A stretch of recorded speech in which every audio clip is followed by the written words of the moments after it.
In this Wednesday's episode, I'm telling you a case of a Georgia man who strangled his girlfriend to death because she found out and confronted him about secretly marrying another woman. And then you won't believe who helped him dispose of the body.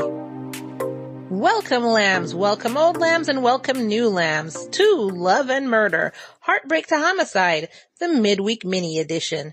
Before we begin, I want to remind you that this episode and all my episodes are sponsored by my lambs in Patreon. Patreon.com/Love and Murder. Oh my God, y'all, I have this bonus that's coming out. It's a video.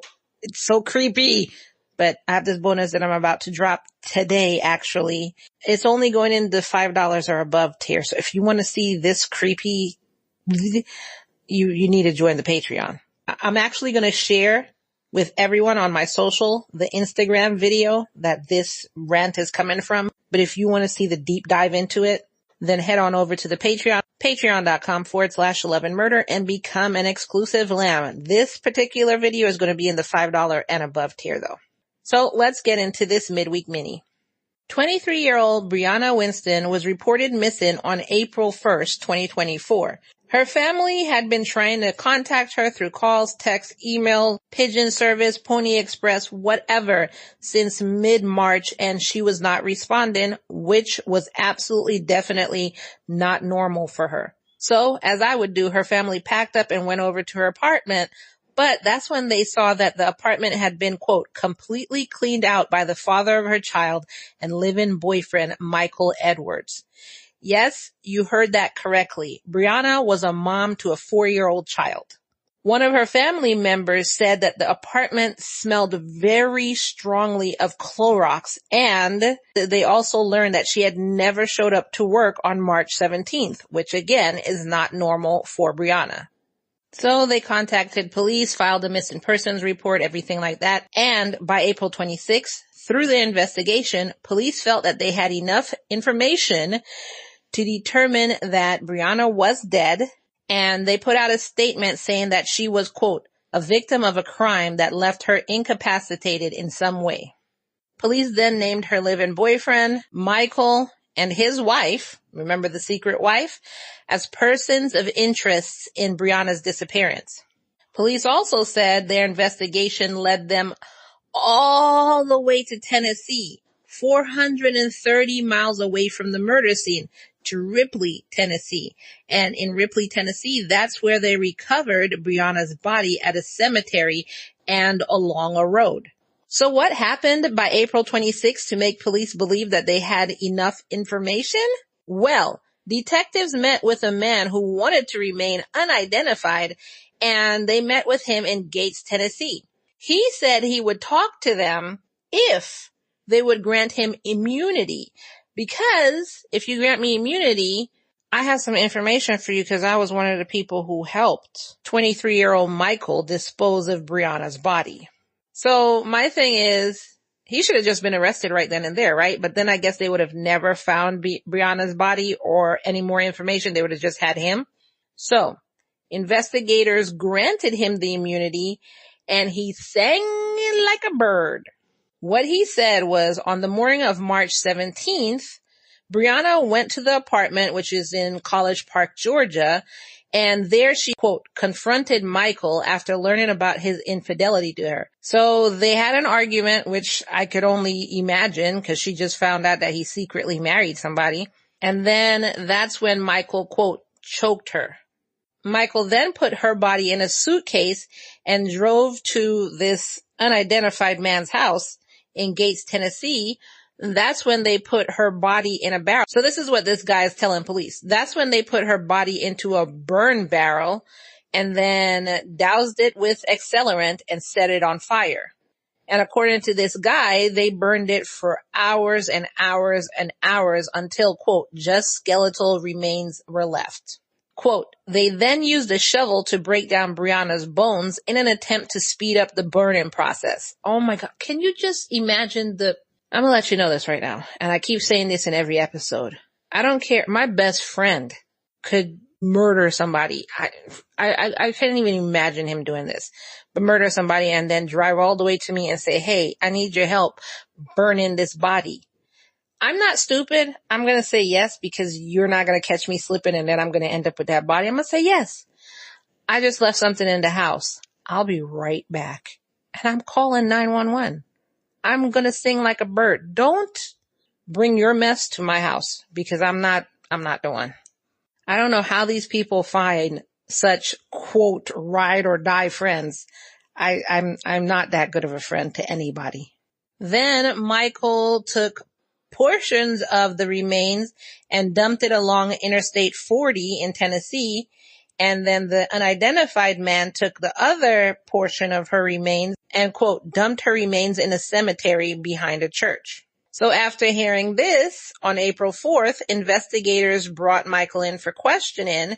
And then on April 8th, they ended up arresting him on a warrant for aggravated stalking because according to them, and I'll say allegedly, he violated a protective order that came from a domestic violence incident back in October 2023. And this was involving Brianna. So clearly, if he had gone over there to argue with her, then he violated his protective order. So I guess that was just a way of getting him in jail. I mean, he really did violate his protective order, but that was also a way of getting him in jail while they continued investigating. So later on, he ended up also being charged with aggravated assault, malice murder, felony murder, and tampering with evidence. On April 5th, investigators brought Michael's secret wife. Now, the secret's wife's name is Brianna Phillips Edwards. Brianna, Brienna. But the victim's name is Brianna, Briana. Like, I really had to look that up again. Like, I thought we were accidentally talking about the same person, but he has a Brianna and a Brianna. Dude, did you do that so you didn't accidentally call out the wrong name in bed or something? Briana Winston and Brienna Phillips. Phillips Edwards. That's diabolical, dude. If this just happened by happenstance, then that's wow. Just wow. Anyways, so they brought her in for questioning, and that's when police found out that they were married because they didn't know even before then. Quote, we also learned in that interview on April 5th that she had secretly married Michael on January 25th, 2024, and that nobody was aware that the two were married. That's what the investigators said. Later, Brianna was arrested on a warrant after allegedly providing false statements to police. Investigators said that this whole case, quote, turned into a family affair because Michael, quote, looped everyone into this crime.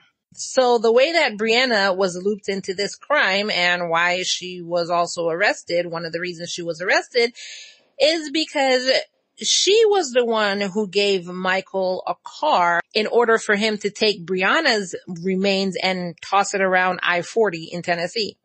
Police also arrested Michael's mother, Ebony Anderson, and his brother, Killian Wright, who is 18, his mother's 40, his brother's 18, on charges of conspiracy of tampering with evidence after they allegedly disposed of a pair of shoes and a pair of gloves that Michael had asked to be burned while he was in jail.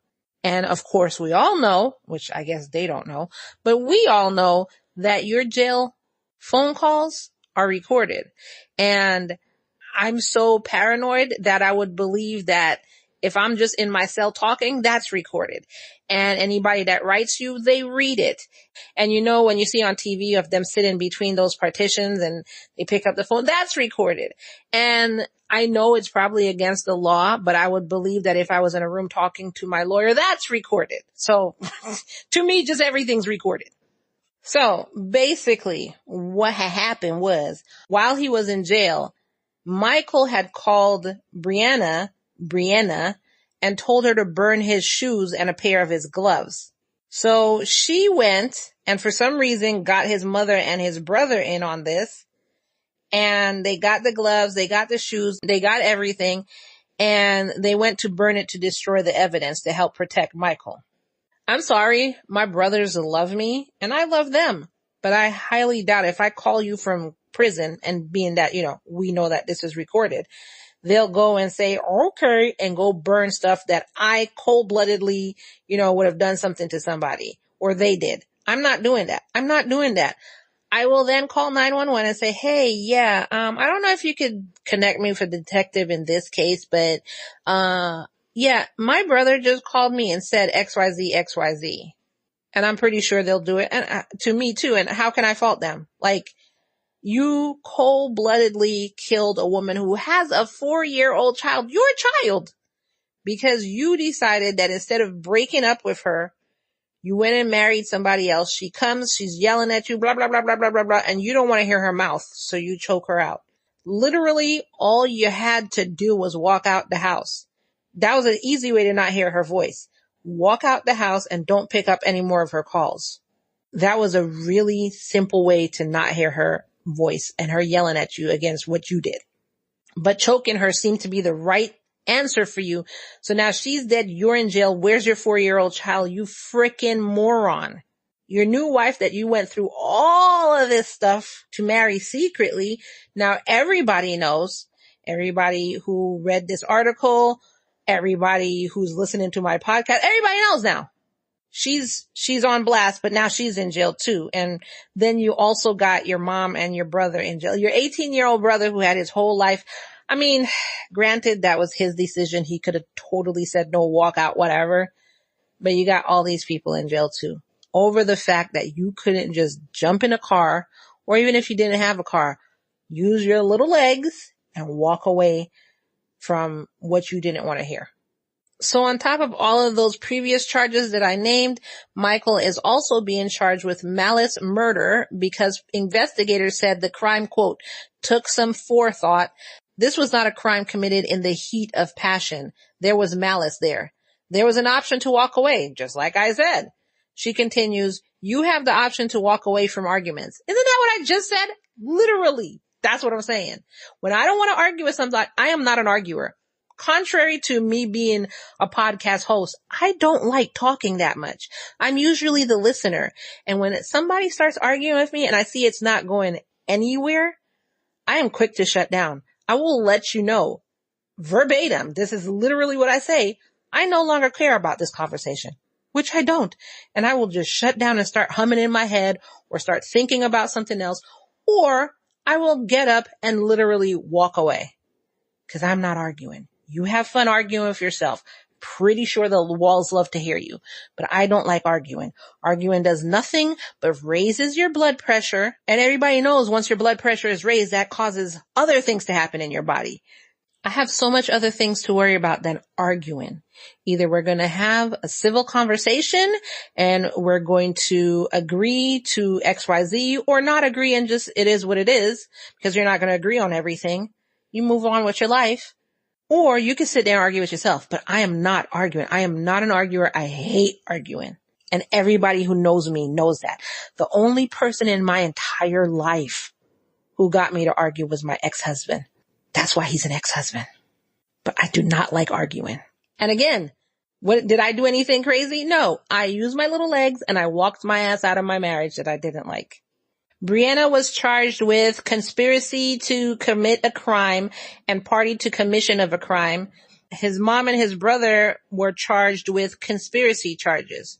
Currently, Michael is being held without bond at the Clayton County Jail, and nobody knows right now, as of now, if any pleas have been entered. Anybody has said guilty, not guilty, whatever. I'm guessing. I'm just guessing here. I'm thinking that he's going to say he's not guilty. I'm just throwing that out there. I'm pretty sure he's going to say he's not guilty. I will keep abreast of this case. How many of y'all think he's going to say he's not guilty? Just based on all the other cases that I've done. I'm going to put a poll out there to see how many of you think he's going to say he's not guilty. As this case progresses, I'll come back to this poll again and we'll see if we were right or not. So right now, you know my answer. I think he's going to say not guilty. What do y'all think? And to wrap this up, I just want to give a quote by Brianna's cousin, Jasmine Walker, who said, quote, I've just been crying every night because I wasn't there to help her. I wasn't going to sleep until she was found, and I'm not going to give up until justice is served. This piece of crap, he just didn't want to hear her talking because of something he did. And he just took this woman away from her family and her 4-year-old child. Her 4-year-old child will not know her mother. And apparently she won't know her father either because his dumb ass is in jail. If you are experiencing domestic violence, please, please, please. And I usually say seek help, but based on one of my past episodes, which that episode, I'll have the link in the bio below. And it was of a man who was being abused. So you want to go back and listen to that episode. But because of him, he said, don't tell people, just go seek help because it's not that easy. But he said, do tell people to talk to somebody. So please, if you're experiencing domestic violence, please speak with someone. You can call the National Domestic Violence Hotline at 1-800-799-7233, 1-800-799-7233, or you can go to thehotline.org.